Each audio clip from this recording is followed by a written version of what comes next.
Good morning সবাইকে, কেমন আছো সবাই? আজকের রেসিপি শেয়ার করছি গোভি মশালা, যেটা একটু ড্রাই হয়, লুচি রুটি পরোটার সাথে খেতে খুব ভালো লাগে।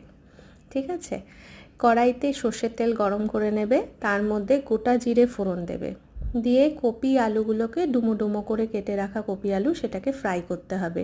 আমি এখানে কপি আলুকে জল দিয়ে ভাপিয়ে একটু জল ফেলে নিয়েছি, তোমরা চাইলে সেটা ডাইরেক্ট কেটেও ফ্রাই করতে পারো বা জল ভাপিয়ে ফেলে দিতে পারো।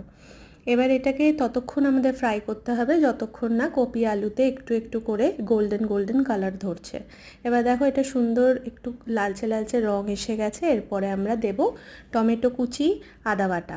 আমি এখানে 2টো টমেটো অ্যাড করেছি, তোমরা চাইলে তোমাদের পরিমাণ মতন দিও, একটু যেন মানে টক টক ব্যাপারটা আসে সেই বুঝে টমেটো দিও। আদা আমি গুঁড়ো করে দিয়েছি, তোমরা চাইলে বেটেও দিতে পারো।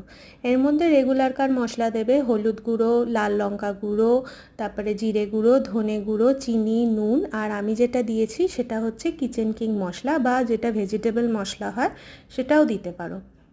বেশ সুন্দর করে এটাকে নাড়াচাড়া করতে হবে যতক্ষণ না মশলাটা পুরো কপি আলুর সঙ্গে মিক্স হয়ে যাচ্ছে। জল কিন্তু খুব অল্প দেবে এতে, মশলা যাতে তলা না ধরে যায় সেই জন্য অল্প একটুখানি জল আশ্রা দিয়ে নাড়াচাড়া করবে। এটায় কিন্তু খুব বেশি জল দিতে লাগে না, কারণ এটা একদম ভাজা ভাজা টাইপেরই হবে। দেখো আমি জল দেওয়ার পরে একটু ভালো করে নাড়াচাড়া করলাম যাতে পুরো মশলাটা কপি আলুর সঙ্গে একদম মিলেমিশে এক হয়ে যায়। তারপর এটাকে আমি ঢাকা দিয়ে সিম আঁচে বেশ কিছুক্ষণ হতে দেবো, যতক্ষণ না আমাদের কপি আলু পুরোপুরি সিদ্ধ হয়ে যাচ্ছে। এবার আমাদের কপি আলু সিদ্ধ হয়ে গিয়ে কি সুন্দর রঙটা এসছে, দেখো একটা সুন্দর লাল হলুদ অরেঞ্জ অরেঞ্জ টাইপের একটা কালার আসবে, তখন আমাদের কপি আলু রেডি। এর ওপর দিয়ে আমি আমার ঘরে বানানো একটা মশলা ছড়িয়েছি, যদি সেটা রেসিপি চাই তো অবশ্যই জানিও।